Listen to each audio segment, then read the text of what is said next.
one of the reasons that sort of prompted me to get in touch with you is because it's just so random where they're sighted, where I had my encounter. I was shaking my head thinking, how can they be there? Why would they be there? What was the location? If you're looking at a map of Yarrawonga, so left is downstream, obviously.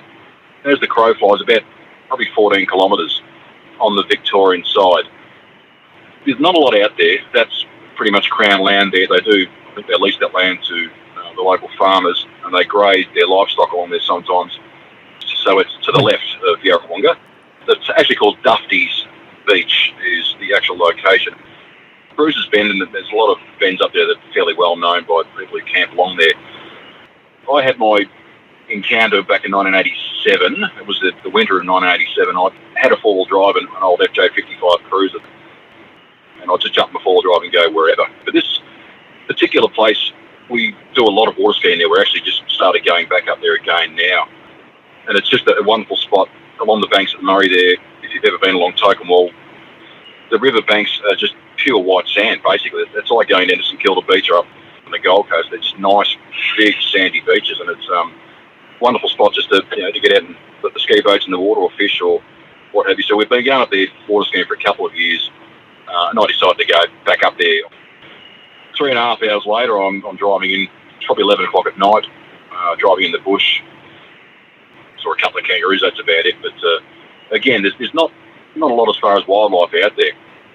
So I got to our normal campsite and I set up, had a nice big red gum fire burning, and if you can sort of picture the river's there, and up the bank is where my car was. Between my car and the river, I had this nice big fire going.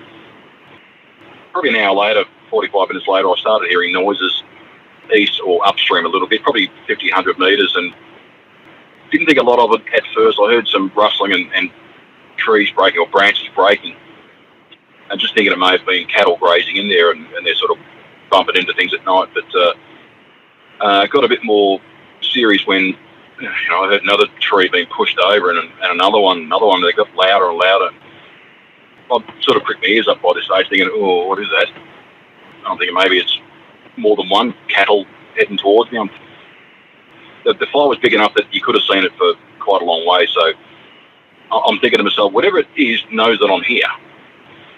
I had the music going, which I turned down, and by this time I'm getting a little bit panicked sort of stage. So I had a big Stanley yellow handle screwdriver in my right hand, and I had a hammer in my left hand. I don't know what I was going to do with them, but I just figured that I need something to defend myself, whatever it was.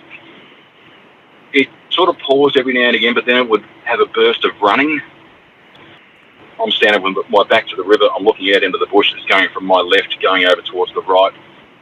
And it was sort of making groaning noises as if you were trying to undo a lid of a jar or something like that. It was doing that kind of noise when I started pushing, red gum trees down.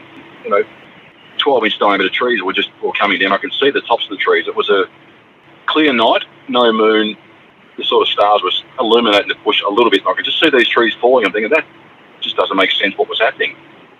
And then it would have a burst of running going towards my right once again. And I was young and fit back then. I said, I couldn't run that fast, even on a flat road. And this is through the bush. And then it would stop, and it would the grunts, and then it was trees pushing. And then it'd have another burst of running going towards my right. Now, I had on the dashboard of my car, I remember it vividly, it's a blue spotlight that you plug into the cigarette lighter, probably 150 mil, so it was fairly bright, and I just wasn't game to pick it up and shine into the bush for fear of, upsetting it or whatever, but I could see the figure standing up. It was upright, and I'm extremely worried by this stage, thinking, well, I've heard of the Yowies and I've heard of the truckies going through the Blue Mountains. I'm thinking, is it one of them? Why would there be out here? We're so far from the mountains, but it doesn't have to be. I mean, talking to you before that doesn't have to be the mountains. It could be anywhere, but as I said, there's nothing much out there. Townships, every sort of 30, 40 kilometres or so, but it then come through the bush and it stood on the track, probably 50 metres from me. The track obviously ran parallel with the river. It was upright, and it stood there for probably a good 15 seconds. It was scary, I've got to tell you that. And from there, it ran towards the river. And when it hit the water, it made an almighty big splash. and then it started heading out. Now, in the younger, sillier days, when being water skiing in the middle of winter and you come out blue, it's very hypothermic, the water's that cold. But it started heading across the other side, and it was at this time that I actually managed to grab the spotlight and shine it right in the back of its head. And it was swimming as though it was doing a dock paddle. It wasn't kicking its feet, but the head was massive.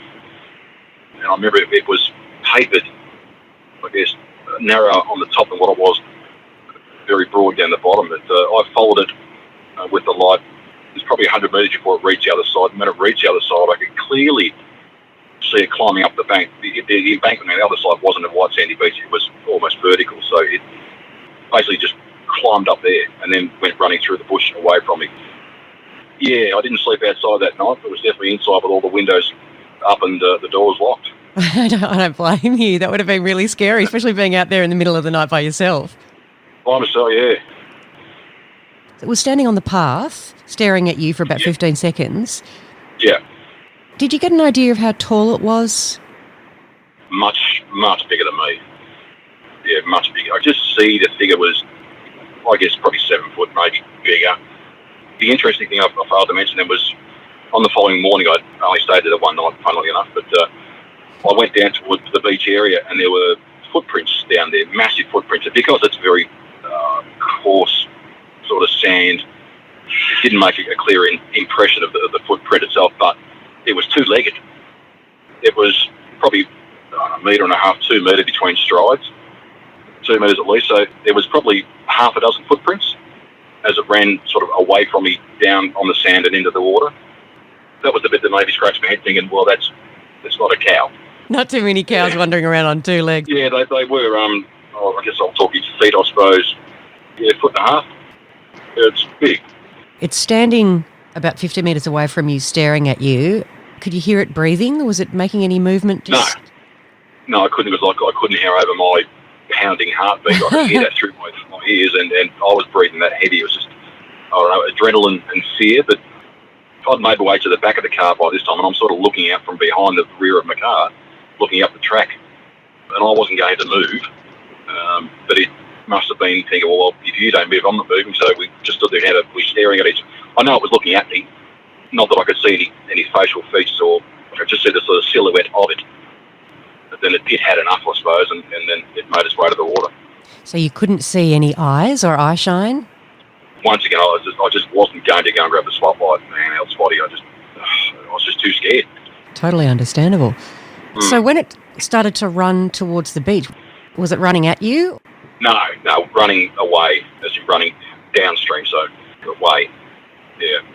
And then it just sort of stepped or ran into the water until it was deep enough to start swimming, and then and it was dog paddling. It was, yeah. It was, yeah. Occasionally the hands would break the surface and splash, but mostly it was under the water. The head was just gliding across towards the New South Wales side. And did it seem to be swimming at speed? Was it faster than you reckon you could swim? Oh, yeah. It was definitely under its own propulsion. You could clearly see it moving away and across the other side quite easily. You did turn the torch on when it was in the water and swimming away. Yep. So describe the back of the head to me. The head was sort of tapered. It was narrower at the top and very broad down the bottom. Colour, no, but it was dark. The animal was dark, so it wasn't sort of lightish colour. But I couldn't really define how. By this time it was wet also too, so that sort of tends to darken things up. I'd just say it was black, basically. Did you get an impression of whether it was male or female? No, wouldn't have a clue. Nothing defining that I could see when I was standing on the track. It wasn't cyber, so you couldn't see any features of it because it was facing towards me when it was on the track. So, and it just moved off that quick when it ran towards the water. That it was hard to tell once again. Yeah. When you first got there and you were saying how you could hear something running from right to left and then left to right and groaning, how long did that go on for? It was running from left to right only. It seems like an eternity, but it might have only been a couple of minutes that it was stopping and starting. I'd only imagine that it was trying to let me know that it was there and then stopping and staring at me to have a look and saying, well, what are you going to do about it? It was almost like it was a standoff type thing. Then it would run and push more trees over. And by the way, I didn't go in there the following day to inspect the damage that had done. I was just too scared. Once again, it was just checking me out, and I was petrified, basically. And nothing does that. Nothing can do that. Those trees and the cracking sound that it was making. Chainsaws are hard enough getting through a nice bit of red gum, but these things it was just cracking that loud, the branches. You just basically can't do it. The noise that it was making when it was breaking the timber was incredible. It just echoed through the forest. This was back in 1987. Have you seen another creature like that before or since? No, I haven't. I've seen a black panther down the Great Ocean Road. I used to drive tour coach. That's another story. I drove trucks for a little while there before I do this current job. I'm driving trucks now, but I drove different types of trucks and interstate. And I spoke to truck drivers who were always reluctant up in that sort of central New South Wales area. And it's hard to drag information out of them until you tell them that you've had an encounter yourself. And then you're hooked, I think. Want to find out more and trying to get answers. It doesn't make sense. It doesn't make sense that these things exist. I was very sceptical before I had my encounter with whatever it was. The truck drivers up in central New South Wales being a little bit more reticent of sharing information like that. They didn't share a lot, but it was enough to say, well, there must be something. There's something to it. Even from that time on, I've been always very reluctant to share that story. I've shared it with my mates that I do go out skiing with, and I don't seem to get a lot of backlash because of it. They seem to accept it, but don't want to believe it, I think. I know in my heart what it was. All these years later, and I've decided to make contact and share it, I think. Very grateful. I'm glad you did. Every encounter, every sighting that we can document, the better, really.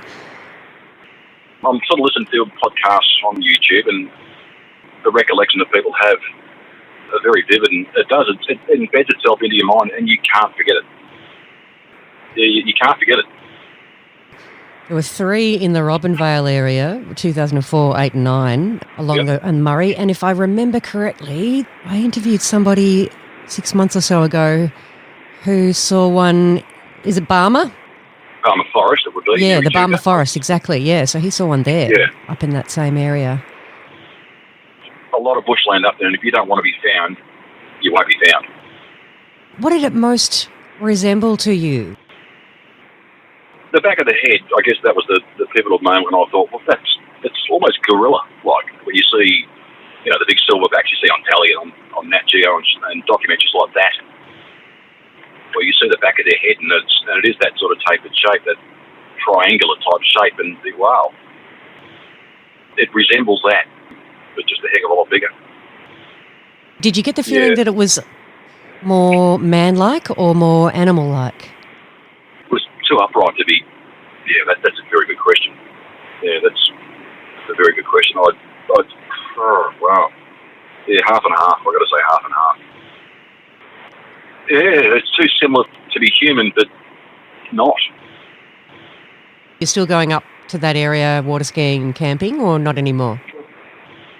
I've only just started going back in the last couple of years. We're having a Yowiehunters reunion every single year, and I think I told that story around the campfire with a few cans of encouragement, a bit of reminiscing, and but I don't get any backlash from friends, but I just find it extraordinary that something like that could occur up there, and find myself glancing out into the bush every now and again going, show yourself now, and I'm surrounded by friends, but I've got chainsaws this time and all sorts of things. I haven't heard or seen of anything since then. I haven't really asked a lot of questions up that way, just through fear of ridicule, I suppose, or fear of, mate, I know exactly what you're talking about. Don't think I want to know, It's just such a confusing thing. I'm quite happy that I have some of the encounters that I have, and throughout the years with the panther, and also this what happened up on Yowiehunters.